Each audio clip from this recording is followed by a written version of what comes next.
Now, were you one of the 17 million viewers who watched Andy Murray win Wimbledon? Or maybe you enjoyed the game in the sun, like these fans here in Millennium Square in Bristol.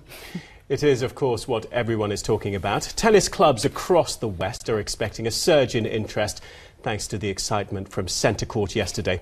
But will it inspire a trail of future champions in a sport that's notoriously difficult for Brits to succeed in? Well, our Gloucestershire reporter Steve Nibbs is at a tennis club in Cheltenham for us now. How are they getting on, Steve?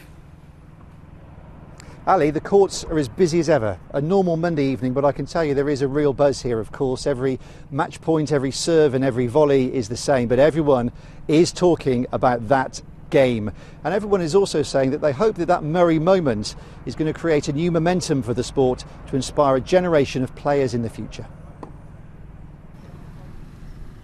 It was just a normal Monday morning at the East Glos Tennis Club, but something was distinctly different. Oh yes, a British men's Wimbledon champion. The best we've had for years. Yes.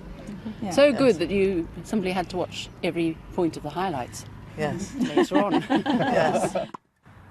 Some of the players here admit they've been waiting longer than others, but hope it won't be so long until the next British champion. And maybe now the youngsters will see what can be achieved, and they will go out for it. I mean, there are so many young boys and girls, you know, around the county that are fairly good, but now that maybe they'll work a bit harder and you know, get some results now.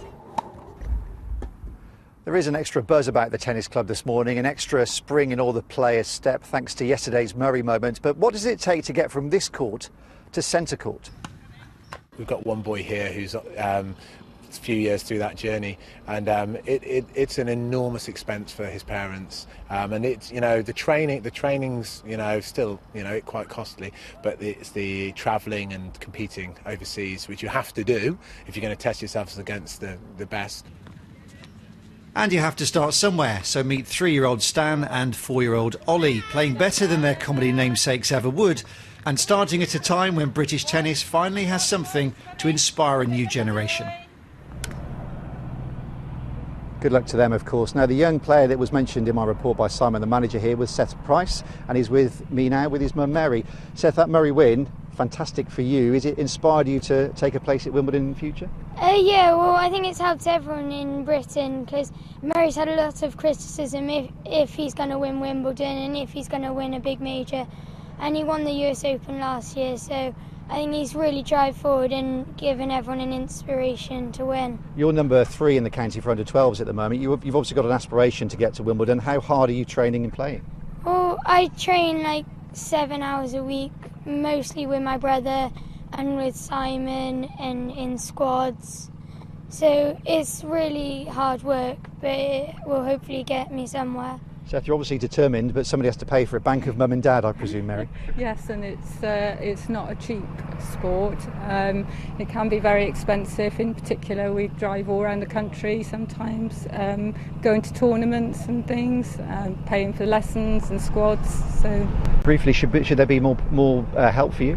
Yes, I think there should be. There's a lot of talent out there that unfortunately we lose to other sports. Tennis is a privileged sport. It takes quite a lot of money to train and to get good, so we lose a lot of youngsters to football, squash, other sports. Okay, Mary, well, I know Seth is very grateful and we'll be keeping an eye on him in the future. Stay with us for a moment though, because Ali and Seb, I know you have a couple of guests in the studio who might have some good words of advice. Absolutely. Thanks very much indeed, Steve. We do have some experts here, don't we? Yes, yeah. With us in the studio are Fru McMillan, 5 times Wimbledon doubles champion and a familiar voice, of course, on Radio 5 Live, and Jenny Osmond from Bristol, who played tennis as a British junior, joined the professional circuit and reached the top 600 players in the world before retiring at the age of 21. Thank you very much for joining us.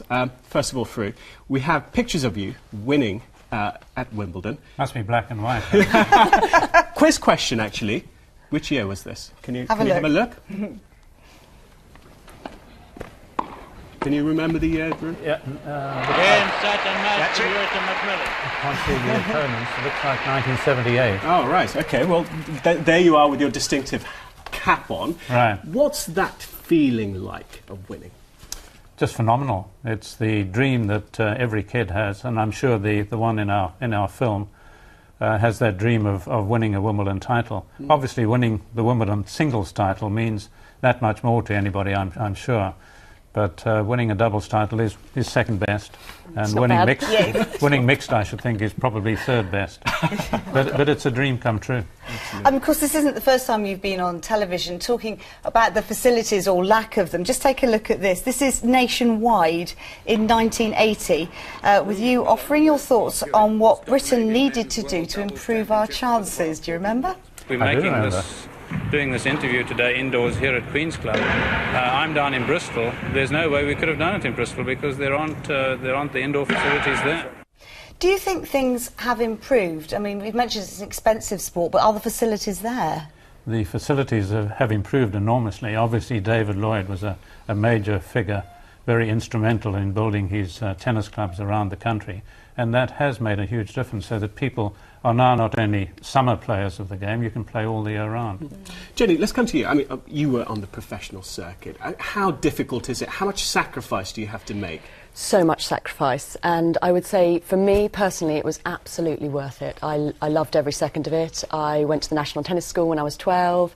I then played right through till I was 21, so I played all the junior events around the world, and then I went on into the seniors and made 600 in the world and so on. But it is an enormous sacrifice, and you work very hard through, you know, all your career, really. But both our Wimbledon winners, both our Wimbledon finalists, said they had to go abroad in order to get what they needed. Did you ever feel that? I had an incredibly supportive team around me, an incredibly supportive bunch of coaches. Maybe I just wasn't quite good enough. But what I would say is that I think the LTA, the Lawn Tennis Association, have an incredible now grassroots scheme for talent spotting. I know that they come around clubs and they're looking for naturally gifted kids. They do quite a lot of quantitative analysis of looking for hand-eye coordination skills, reaction skills, etc., etc.